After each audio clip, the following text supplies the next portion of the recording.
Let's consider this phenomenon siphon. If the tube connecting the two reservoirs is full, then the liquid with a higher level of fluid empties into the tank with the liquid at lower level. How do we analyze this? To analyze this, let us consider the arrangement shown here.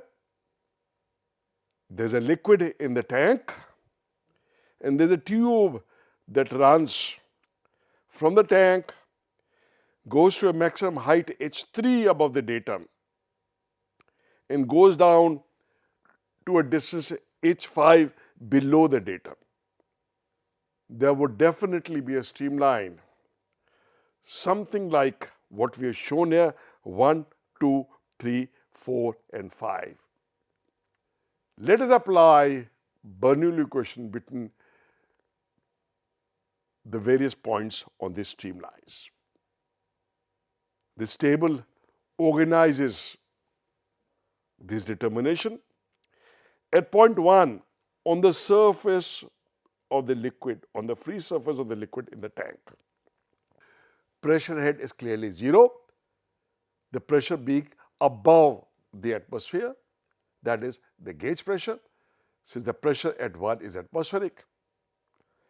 Clearly P1 is 0, P1 gauge is 0, so pressure head is 0. The elevation is 0 because we have taken the datum at that height. The velocity head is 0 because the velocity is negligible if the tank area is large, and the total head is 0 as in this row. Next we consider 5. Why 5? Because we know 2 of the 3 heads at 5. We know the pressure head to be 0 because the pressure at the exit is also atmospheric. We know the elevation head, which is minus h5 now, and since the total head must be 0 as required by the Bernoulli equation, we can determine the velocity head. And the velocity head simply would be what? h5 plus h5, because the elevation head is h5 minus h5, the total head is 0, so the pressure head must be h5. So the velocity head must be h5. As long as point 5 is below point 1 and the siphon tube is running full, there would be a positive velocity at h5 downwards. Then we move on to point 2. What do we know here? We don't know the pressure, this is inside the pipe, but we know the elevation head, which is 0, and we know the velocity head. Why? Because mass balance between point 2 and 5 would give you the same mass flow rate, and if the area of the tube is constant, then the velocity must be same. So the velocity head at 2 would be same as velocity head at 5, and velocity head at 5 is h5, so velocity head at 2 is h5. The elevation head is 0, and since the total must be 0, this means the pressure must be minus h5. There would be a vacuum pressure at point 2. The pressure at point 2 would be less than atmospheric inside the pipe. Interesting. Then we go to point 3 at the top of the siphon tube. At this point, the total head by Bernoulli equation must still be 0. The velocity head must be same h5. All across the tube it is same. Velocity head is h5. The total head is 0. The elevation is h3 now. So calculating this is determined, the pressure head is determined as minus H3 minus H5 to make the total head 0. Let's try one more. Point 0.4 at the same level as 0.1, the free surface in the tank. The elevation head is 0. The velocity is same. So velocity head is H5. The total head required is 0. So this means the pressure head should be minus H5. All right? We have been able to find pressures everywhere in this tube. The pressure is at 0.2, the pressure is subatmospheric. As we go up the tube, the pressure decreases. The minimum pressure is at 0.3. And then as we go down the other limb, the pressure increases and increases to 0 value at the exit of the tube at 0.5. If we plot this, let us take this to be the 0 line. The elevation head, 0.1, 2 and 4 are at the datum, so the elevation head is 0 here. 0.3 is H3 above the datum, H3 above the datum, and 0.5 is H5 below the datum,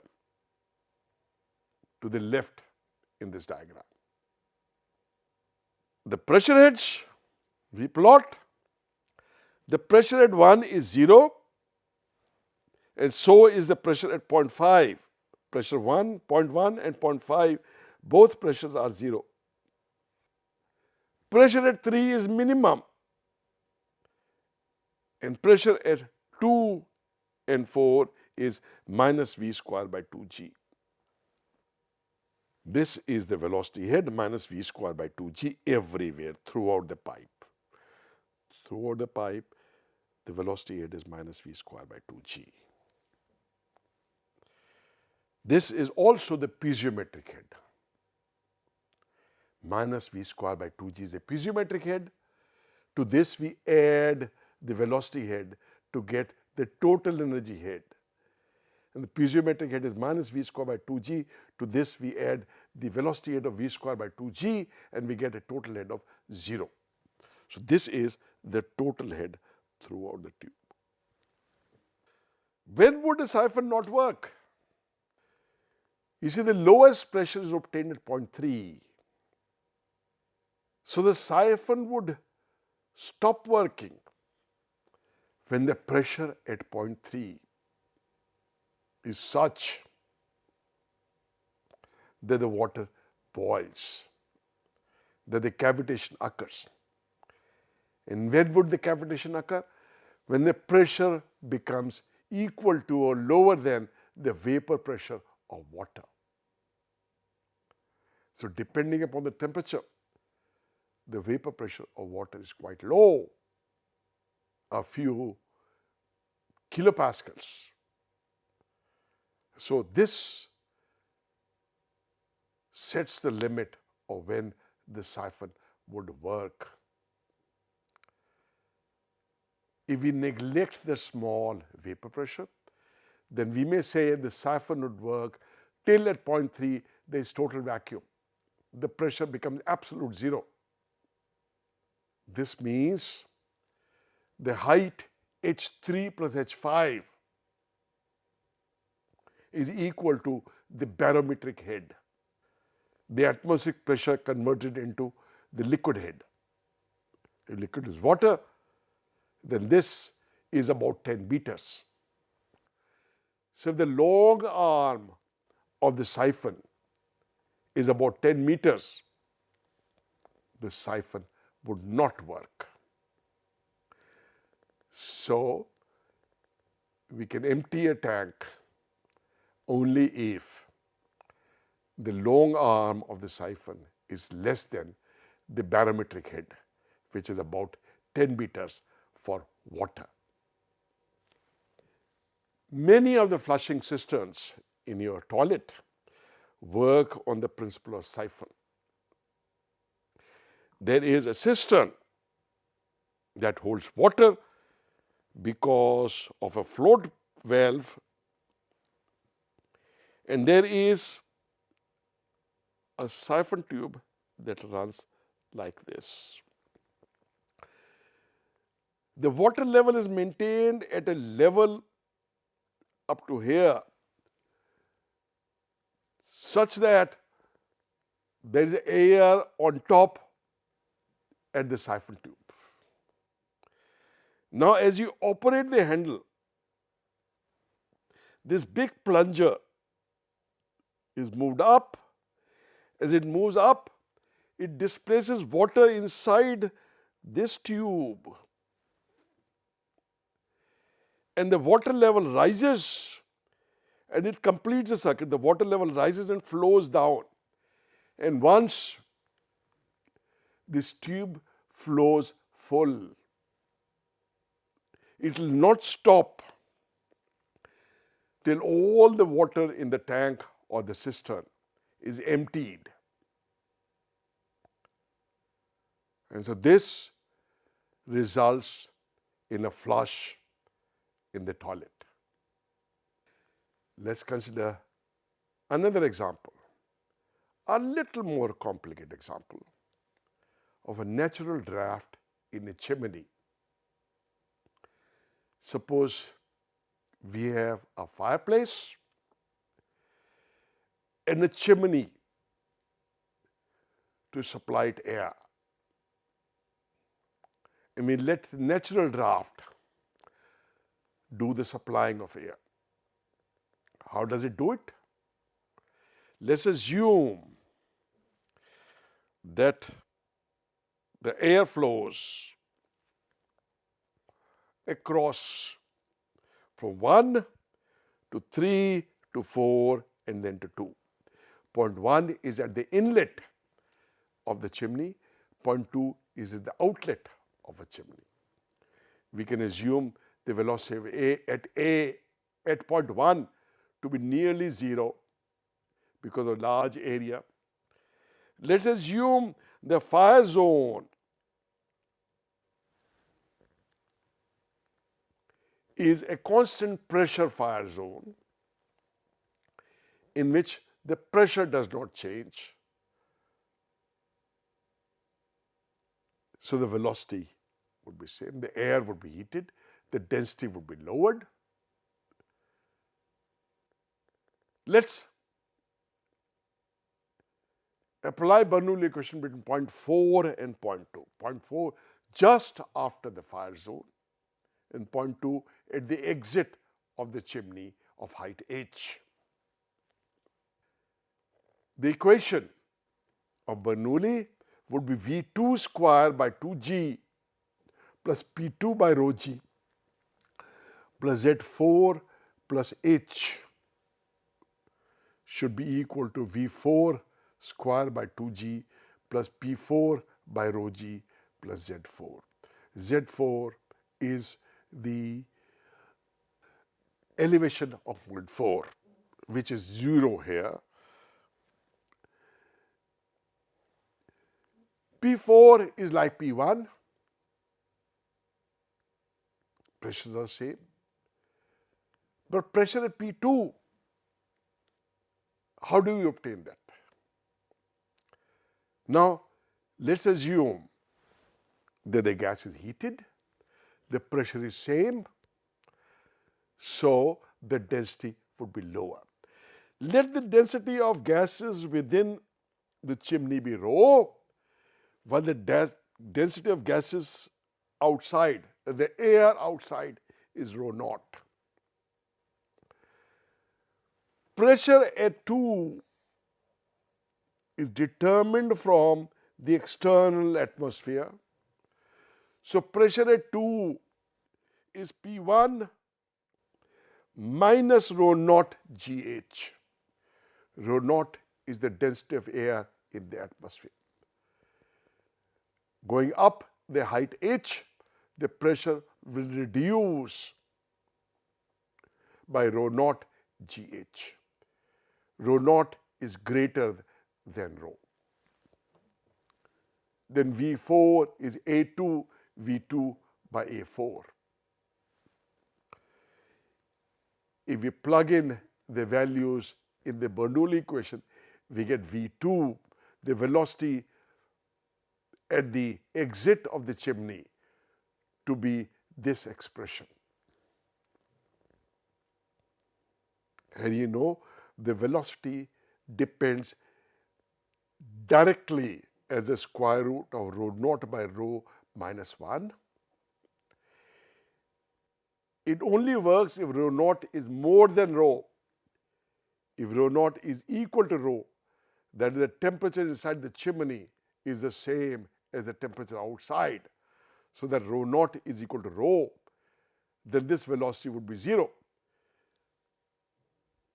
We also notice that the velocity varies like under root h, the height of the chimney. The more the height of the chimney, more is the velocity. A typical case is when A2 is much smaller than A4. The area at the fireplace is much more than the area at the exit of the chimney. So A2 by A4 is very small, so the denominator can be replaced by 1, and the velocity at the exit of the chimney is simply under root twice of rho naught by rho minus 1 times GH. Depending upon how much flow of air we want across the fireplace to keep the fire going, we can determine what should be the height of the chimney. This is an interesting example, a Heron's fountain, in which you see the water is being thrown above the level of water, the highest level of water contained within the tank. Why is this happening? From this tank, the water is flowing down into tank 3. Because of this water flowing down to 3, the pressure of air within 3 is increased. The pressure of air within the 3 is communicated to air at 2, and the increased pressure at 2 pushes the water up this tube, and the water can rise above the level of water in tank 1. A simple construction of Heron's fountain from used water bottles. Bernoulli equation can also be used to calculate the flow velocity in a pipe. Consider a liquid flowing through this. We use a bent tube aligned with the flow. In the lower end is aligned with the flow, and the upper end rises vertically. Because of the energy of the flow here, the water rises into this tube. This bent tube is known as the Pitot tube, after the French scientist who invented it. There is also a simple piezometer attached here to the wall of this tube, and the water rises in this tube to the height of piezometric height. Now, to calculate the velocity of the flow, assume a straight streamline between point 1 and 2. At U, the point 2, which is directly at the entrance of the bent pitot tube,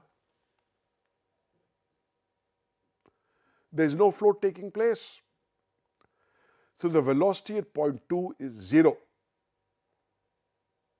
And if we assume the velocity at point 1 is the velocity of the water flow, this velocity V or V1, then the Bernoulli equation gives you V2 square by 2G plus P2 by rho G plus Z2 is equal to same quantities with subscript 1.